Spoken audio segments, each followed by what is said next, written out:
and welcome to Sunday Drivers Grand Prix Legends Long Play Series. My name is Jack Cobourn, and today we're taking on the Lakeside 99 International race on March 7th, 1965.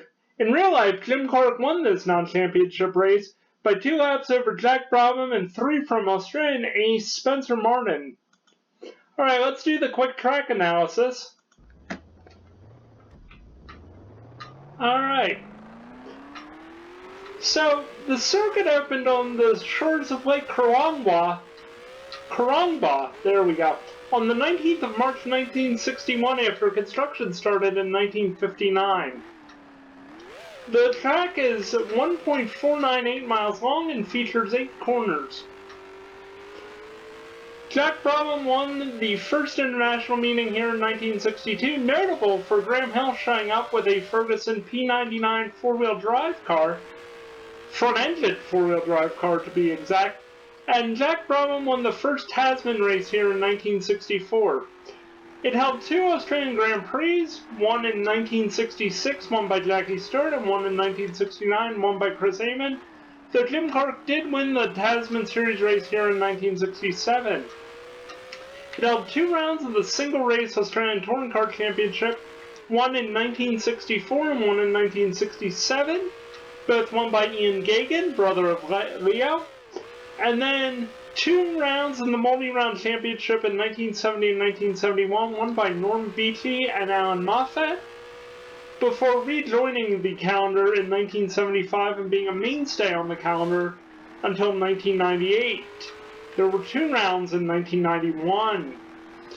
In 2001, due to mounting debts and pressure from local groups, the track closed and stayed dormant, but intact, for 7 years.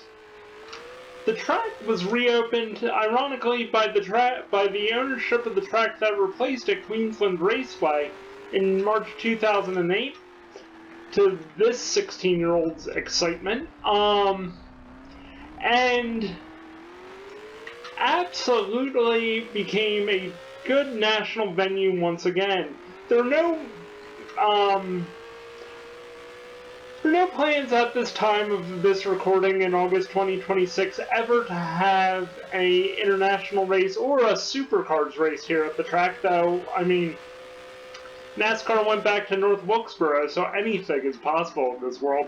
One problem this track does continue to face is that it is under a strict noise level of 70 decibels because it's listed as an outdoor entertainment venue rather than a sporting venue, which allows for 75 decibels. So yeah, okay, alright. I'm gonna take my hand off the control sticks for a sec to go down to the track map. Or the track corner list. There we go. Alright.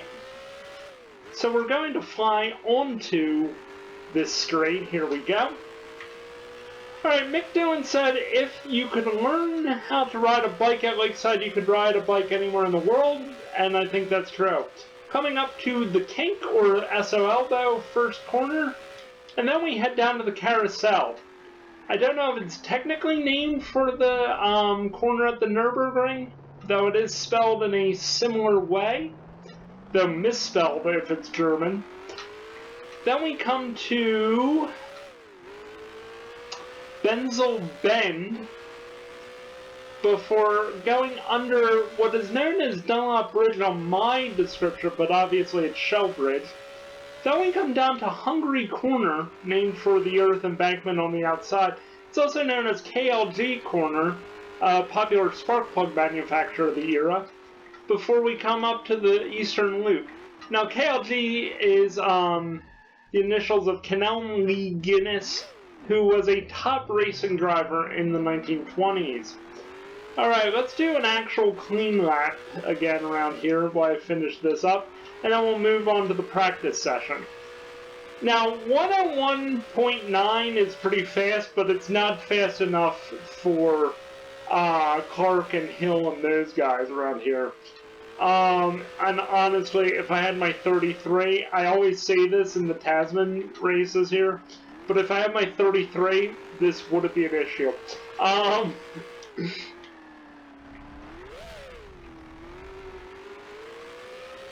Now, Lakeside is actually one of my favorite courses to drive in both Grand Prix Legends and R Factor, which you will see in the second series today. It's just such a fun and challenging course. I mean, it is on my top 5 Australian circuits list. And honestly, if I ever have the chance to travel to Australia, Queensland is literally where I'm going to go just so I can take a lap around Lakeside. Like, I honestly love this place. It's just so fantastic. It's what I imagine an actual parkland circuit to be like. So here we go. We're gonna just chuck it in there nice and easy. Find the break point, which is not there, and doof. Off the, well, anyway, let's move on to the practice session. We're going to need it. So I will see you over there. Hello, and welcome to the practice session for the Lakeside International 99. I just set the car up for the practice session. We're going to have 4 laps of fuel here. So let's get started.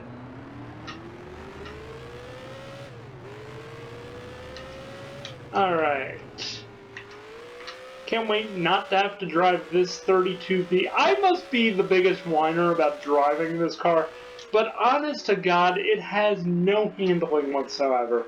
I mean, the 39, I can't even believe Clark won with it, frankly. It is distinctively one of the worst Lotuses, you know, I've ever clapped eyes on. Around here.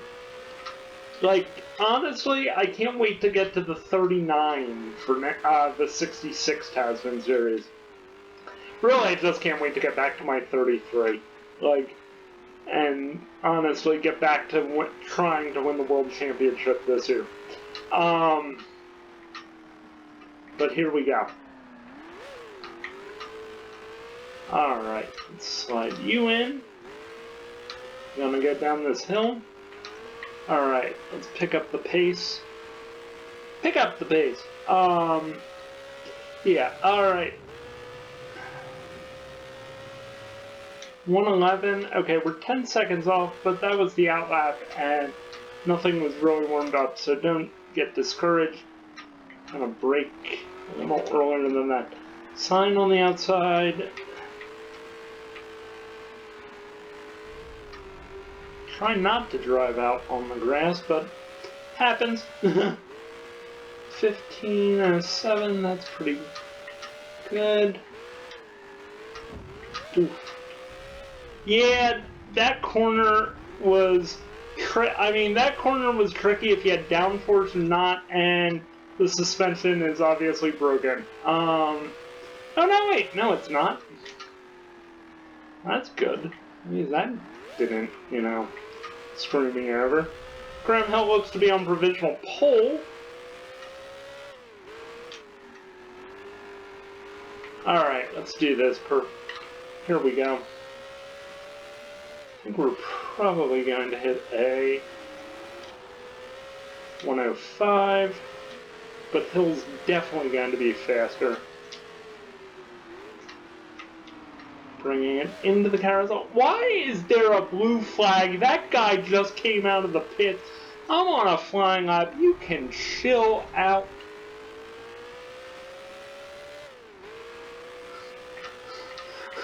I like the reverse Sebastian Vettel. Why blue flag?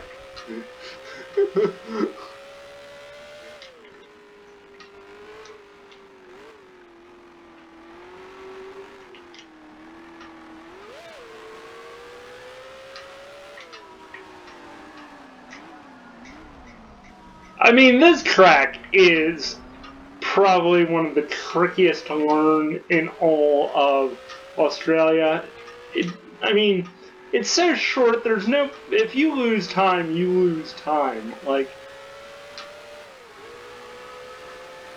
We are 6 seconds off.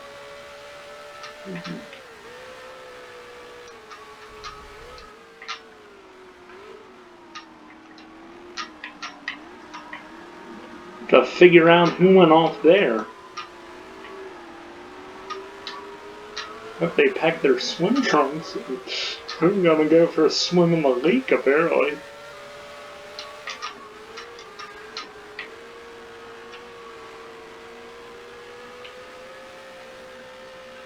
Yeah, Dunlop Bridge, or Shell Bridge as it's known here.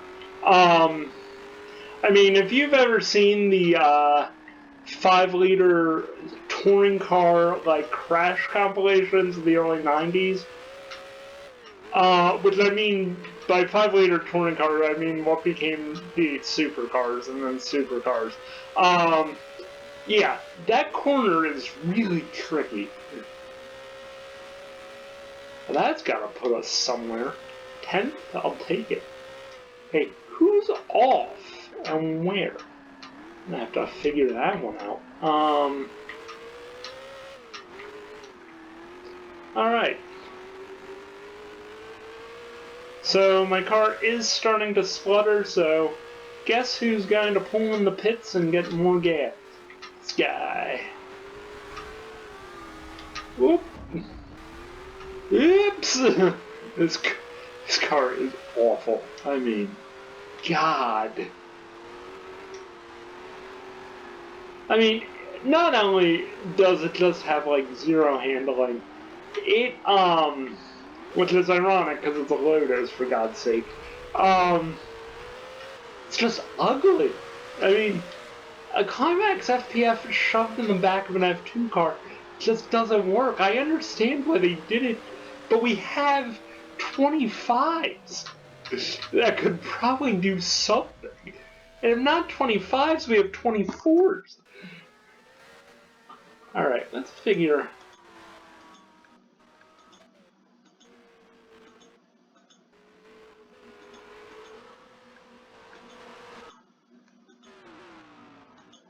Oh! Graham Hill is off. Huh. So look at that. Just look at it.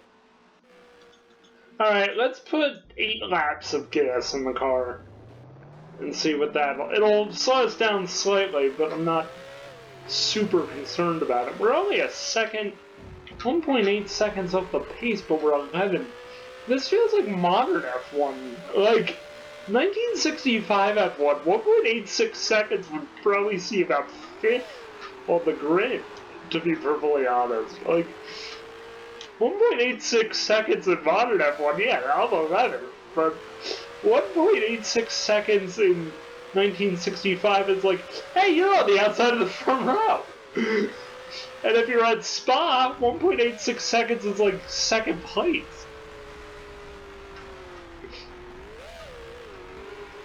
Okay, if I could remember that I can't take that corner flat, that would be fantastic. Yeah, Rolly, you just gotta live with me, dude. Oops! Alright.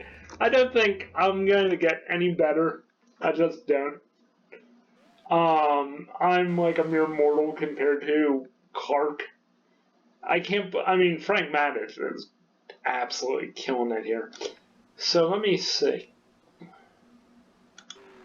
Tell you what, let's go out and we'll try to see if we can lower it. Okay, I'm 2 seconds off. I'm 2.5 off Clark. I'm 16th. Again, I'd be about 10th in, 1965 F1 technically if I'm 2.5 seconds off. Like, I'd be the best of the rest if I'm 2.5 seconds off in 1965.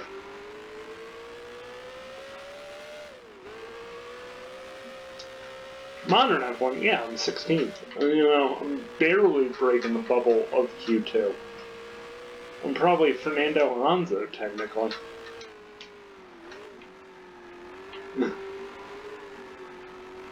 I'd say I'm Lance Stroll, but, I mean, come on. He'd have put this thing in the leak by now. I mean, at some point, One of you guys has got to do a Sunday Driver Lance Stroll, references supercut for this. I mean, I think I must rip Lance Stroll every week in one of these videos. I mean, between this and the second series, I mean, I probably have said like 20 times, "Oh look, I'm Lance Strolling it." And it's not a jealousy or anything. I know I know I don't have outer worldly talents, but when those outer worldly talents are attached to him, that's a shame. I mean, I too could bin the car on the pace lap and Interlagos. Like, I mean, I once saw a Facebook meme where it was like, they should put regular people in the Olympics just so you can see how much better the actual Olympians are. And I think Formula One has done that with him, technically. You want to see what it would be like to be an actual F1 driver? Yep, here you go. This is what this looks like.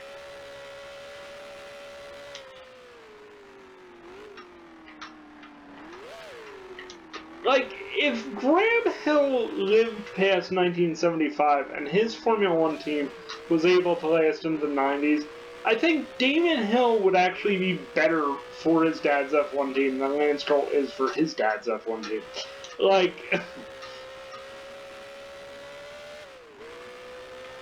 that's without a doubt.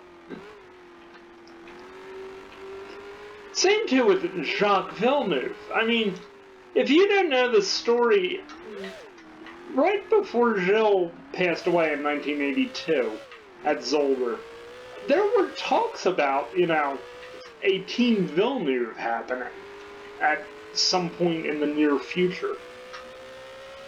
And, I mean, as it turned out, the people he had aligned himself with to try to do that were, fast-talking money movers rather than actual legitimate people. But it would have been interesting to see a Team Villeneuve in Formula One and seeing just how long he would have driven for. I mean, also, come on, Gilles Villeneuve was also tied to go to McLaren alongside Niki Lauda for 83. That would have been, where would Prost have gone at the end of 83? Lotus, possibly? Don't know, but also, Villeneuve if Villeneuve had kept on driving until the end of the decade, I think Villeneuve probably would have driven until he was about 50, frankly, in Formula One, if he, still enjoyed doing it.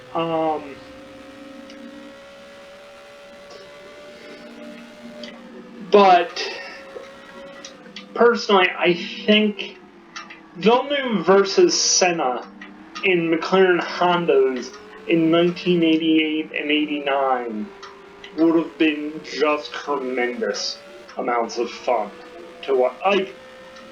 I think, honestly, Senna would have thought he was still the best driver and deserved all the attention, but I think there would have definitely been more begrudging respect than there was between him and Prost, to be perfectly honest with you. And I personally think, I personally think Senna would have gone on to run his own team as well. Whether he would have bought into, Jordan is another story, but I think definitely he would have, moved into that role. It would have actually been interesting to see where, Clark would have ended up too if he had survived at Hockenheim. I guess he would have stayed with Lotus, technically. I mean, seeing him drive a JPS Lotus 72 he would have been 36 in 72, 37 in 73. I think he would have won back-to-back world titles. So anyway, let's take a look at the standings real quick here. We have Clark in first, Madison second by 0.8 seconds, Brabham by 0.9. Hill's off by a second in fourth. See what I mean? Gardner is fifth. McLaren sixth. Stowell seventh. Phil Hill in eighth. Riley in ninth. Levis in 10th. Lawrence in 11th. Cary Grant in 12th. Leo Gagan in 13th. Jim Palmer in 14th. Lakeside expert Glenn Scott in 15th. Myself in 16th. Dawson in 17th. McDonald in 18th. Abernathy in 19th. And Flowers in 20th. Almost 5 seconds off. Alright, so here's what I'm going to do. I'm going to actually move I'm going to try to move the capture window over here.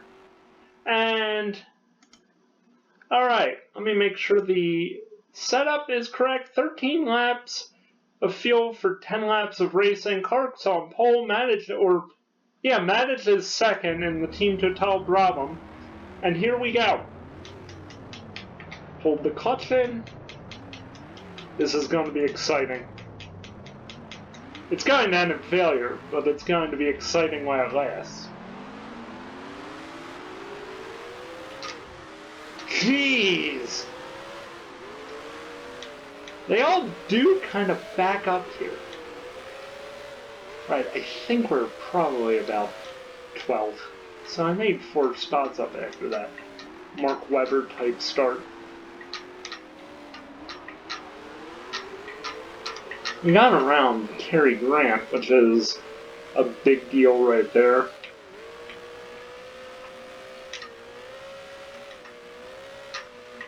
And I'm just going to take it nice and easy through Shell, because I would like to complete 10 laps around here and see exactly what we can do. Man, Brabham fell fast. I wonder what happened there. In a 49, actually in a 33, I'm really quick around here. Because I played the 67 Tasman series before. And finished second to Clark in that race. That was kind of fun. I mean, in general, this place is just fantastic. And honestly, I would probably replace Warwick Farm with this. I mean, chance I, probably could. But, yeah. It's disappointing I don't have a Warwick Farm for, this. I do have it for R Factor. So maybe for the 66 series, we'll just run the World Championship cars around Warwick Farm in the Tasman series place, and call that macaroni or some shit. Alright, I've broken the suspension once again. So, hey, guess what? My time in Australia has come to...